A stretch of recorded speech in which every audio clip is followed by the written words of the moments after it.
Hello, hello. I am Bea, the storyteller of CCA Manila. I am joined by my favorite co-host, Chef Philip, the culinary director of CCA Manila. How are you, Chef Philip, today? I'm doing very well. Thank you very much, Bea. I'm really excited about our guest speaker today, and I'm very excited about what our students will learn. Yeah, so Chef Philip, we are actually on our fourth episode of The Secret Sauce. It's the first podcast in the Philippines for those with culinary dreams, and we're hoping to just inspire people.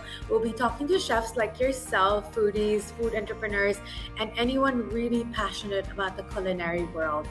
So, first question I want to ask you is, what is your favorite way to cook lamb, and what do you love about it?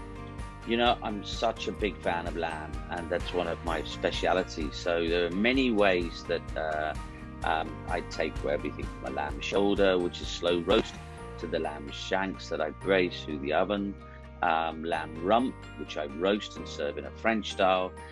One of my all-time favorite dishes is making simple kebabs and cooking them over charcoal with a nice rub.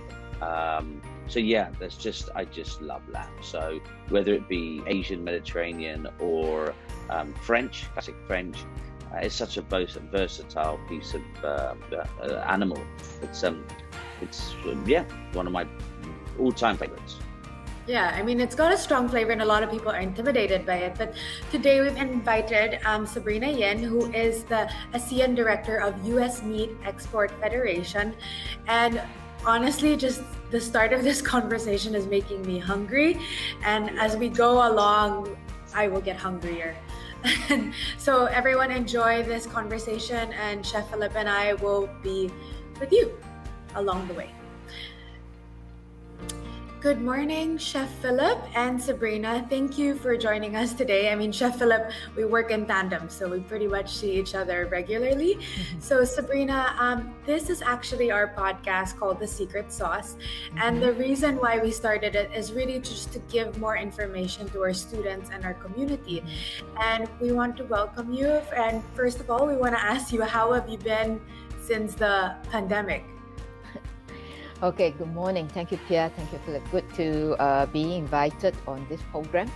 Yeah, pandemic, the COVID-19, or we call the C-19 situation, is really disrupting everywhere. Okay, we are also monitoring what's the situation in the Philippines. But in Singapore, the food service sector get hit hard in a way. Currently, we are also under a partial, we call a heightened alert, where there's no dining. So that will last until 18th of August. So that can be really, in fact, it's very challenging for the food service operator. Everybody is looking for ways to get out, in a sense, as to, to continue to generate revenue, because renters still have to pay, a salary for staff. You still have to think of a way to give them, because everyone have to bring food home. Yeah. I mean, Chef Philip, you've been around and you're going around a lot in the local, like in the Philippine industry. What are your thoughts? And we're going into our, well, how many lockdowns already? This is the third lockdown. 18 months, so come into 2 years soon. But now as the chairman for SCOFIA, my colleagues all out through Southeast Asia. I think the Philippines has been fairly resistant. We've been able to reinvent. It's very tough, obviously. Now we're back to zero dine-in and zero al fresco, and that just hurts. I mean, we're at 20%, 30%, and we got up to 50%, and now we're back to ground zero again. So it's really, really frustrating and tough. But saying that, in education, we're pushing hard and we're reinventing. I mean, all of us have learned so much about the internet and how we do business now and how we can find ways to communicate. It's nice to speak to Sabrina. Sabrina and I go back 25 years.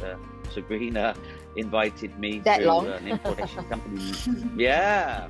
And I went to Singapore, and I was very, very lucky to be with USDA to get some training skills and go to their facility. So quite a way back. So it's lovely to reconnect with Sabrina. Although we have bumped into each other over the years, it's really nice to have Sabrina on the show. Yeah, I think for one chef told us, like I think Chef Sauda or sorry told us, this is the perfect time to keep educating and learning. And I guess today, Sabrina, our topic is very specific to lamb. And we want to dig a little bit deeper. And I'll start off by asking you, what are some of the misconceptions when it comes to lamb? Okay, yeah. Partly with my also chef background, I'm also a trained chef. So that really gave me a lot more what I call information and hands-on experience when it comes to different protein. And for lamb, a lot of misconception is very strong in flavor. You know, it's very gamey, and then you know you need to use a lot of herbs and spices to cover it and things like that. And all this are sometimes challenges for chef when they wanted to feature a lamb dish on the menu. So that's why it is very important to select the right, what I call country of origin, in order to make it easy for the chef when you present your dish on the menu. And then a lot of people also think lamb is expensive, which you know, on certain cuts, but there are also cuts that are pretty, I would call, economical, that chef can really fully utilize. You know, a lot of a message now has been doing from nose to tail. You know, same thing for lamb. You know, I think one of the cuts that especially on lamb neck that was not being touched on, that is one of the beautiful cut. I believe Philip agrees to that. You know, if you do it right, that lamb neck is as good as the oxtail type of item. So you know, so experience, you know, be more daring and try it out, and that will, you know, clear off all those misconceptions. And then also the last one is people think of health. You know, lamb classified under the red meat, and then a lot of people say, oh, lamb can sometimes, you know, go more into the unhealthy version. But to us, you know, especially with US Meat Export Federation, all meat protein, if you intake in the correct amount and you do with your regular exercise, good diet, everything is important. So, you know, don't just, you know, get the wrong information. Make sure you get the correct information. And lamb actually has very good nutrients, and some part of the nutrient is similar to the unsaturated fat. If I remember right, it's 40%. That is as good as as compared to the olive oil. So, you know, these are all the myths, and you know, get correct information in order to do the right thing and know the right thing. This is like a wake up for me. Like we're recording this in the morning, right, Chef Philip? And I know Chef Philip, it's pretty basic diet and exercise. Chef Philip has actually been doing a lot of steps. I'm jealous. Chef Philip, how many steps do you do a day? I'm trying to get up to 50. There's a time I hit 25, but you know, it's tough, right? Because you know, you have to be ready for Zoom cuts. But I find time.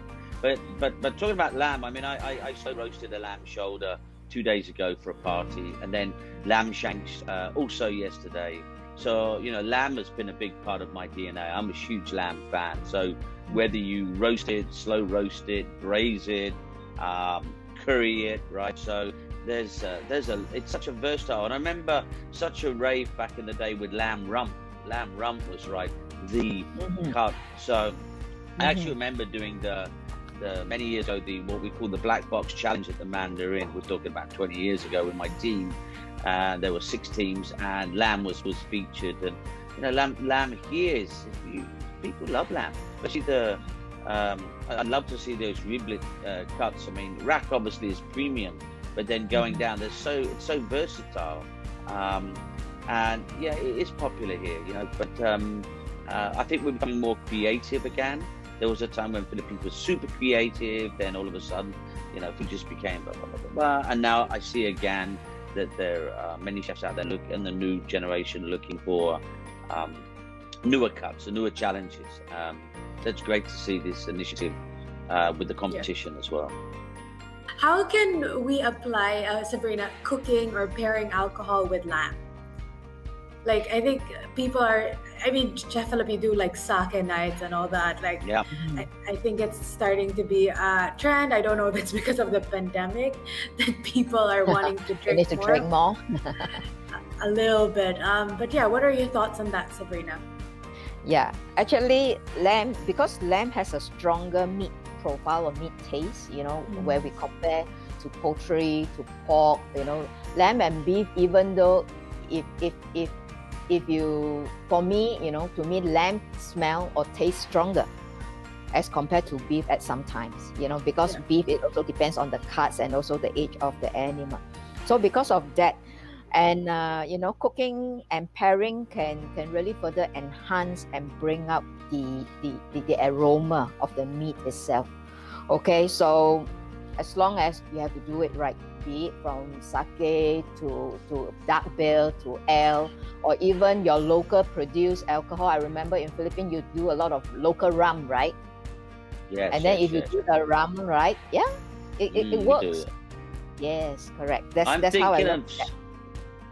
I'm thinking of good Spanish red, you know. I'm thinking about Rioja or a Tempranillo or a Malbec, right? So I'm thinking about more the New World, but yeah, quite right. Don Papa rum, okay. Yeah, so rum, red wine, anything else that could go well with lamb, or what do you recommend, Sabrina and Chef Philip? I don't drink, so whereas if it's cooking, I would like to go with dark ale. Reason why is, to me, dark ale is really have a very good taste of malt, especially through the process of ale, and with the lamb I won't add too much of the other herbs, just with the ale, and you know, touch it right. I like it that way. I did it with a stew dish, a very hearty winter stew dish with that method, which turns out beautiful. I'm thinking of skewered lamb kebabs, and I'm thinking of nice, you know, some nice beer to go with it as well, right? We've got some really good artisan beers here, but you know, when I think of lamb, I do think of kebabs and skewers and charcoal. Charcoal always comes into mind as a cooking method, so yeah, get me hungry already. Okay. I know when we do these episodes, I do get really hungry, and I mean, ale and a good stew in the Philippines, it is very common to just put that on top of rice. I think, you know, like in other places you could have it with bread, but in the Philippines it will go with rice, right? Okay. I just want to let the student to know more resources that actually under the American Lamb Board. Okay, there is a section that is called Pairing with Beer and Wine, where students can really tap information from there, either be it, you know, serving it together so that they can adjust on their recipes, on their sauce to match and things like that, or cooking with it. So do check out the American Lamb Board website. A lot of info. I'm curious, just for inspiration for our students and people, the alumni that will also join, what are some of the most creative uses you've seen with lamb? I think you mentioned one about ale and a stew. What are the most innovative things that you've seen, Sabrina, and also Chef Philip? I'm sure you've seen a lot. Maybe Philip, let's hear your recipe or hear your adventure first. You know, in terms of lamb, again, as I mentioned, there's so many different cuts and versatile, but you know, sausages are coming back, and good sausages. So lamb is delicious in sausages, and as you mentioned, halal, that's a growing trend within the Philippines, which will continue to grow and grow and grow, and that's a big population. So I can see more influence from the Middle East. I can see more Persian, more Turkish influence in terms of lamb. So it's kind of luxurious and you know, paired with stuffed rice and raisins and stuff. But I again, mentioning lamb, I just think sometimes when it's just lightly marinated and then cooked over charcoal or volcanic rock, it's a great barbecue cut as well. So it brings out the flavor, and I think that's the style in the Philippines that we would go after. Although my background is very strong in French culinary, I tend to go more on the Mediterranean side when we talk about lamb. And you know, the lamb rack obviously is you know, the beef tenderloin. It's that premium cut that's just simply roasted with a nice crust on top and sliced down. But I mean, of course, it's more creative to use the slow cooked cuts of lamb. Interesting. How about you, Sabrina? Yeah, good to hear from Philip, because French based, again, you know, that reminds me, you know, of my culinary students' journey. Also select to go to a French restaurant because in the 80s, you can tell how old I am, am I by now. In the 80s, you know, the French cuisine was really the top. And if you are a culinary student, you want to make sure you get into one of those restaurants and be the apprentice, you know, even though you just do peeling of potatoes. So that gave me a very good exposure on the continental culinary experience. But I do bring a lot with me is the American concept, because I have been with Hard Rock Cafe in Singapore, where they started way back in the early 90s in the Singapore side, and then get seconded to Malaysia. This is where we practice that lamb ribs, which I want to share. So because in Hard Rock Cafe, you know, which is a typical American restaurant, you have a lot of pork items. But because, which pork ribs, pulled pork. But in Malaysia, where they start the first restaurant, you know, in Malaysia, they can't feature pork because of a Muslim country. So everything is switched to lamb. So I have an experience from then using the smoker, a typical American smoker, to smoke lamb shoulder and do that as a pulled lamb sandwich. But the beautiful part is that the lamb riblet. This is something that I learned from my local colleague down there. I still remember him, which we have not seen for a long time, Chef Rocky. Okay, very nice guy. And he shared with me how he did the lamb ribs, which we tried it out and it was beautiful. Basically, we are using this sweet fermented soya paste, okay, soybean paste. And then we rub with, exactly, it's the lamb shoulder ribs. And then because it's sweet, a bit tangy, and then it tenderized the texture. And then we smoke it in the smoker. I've forgotten how long was the time, but it was pretty easy and fast because lamb rib is, you know, thin, and it comes out with a beautiful aroma.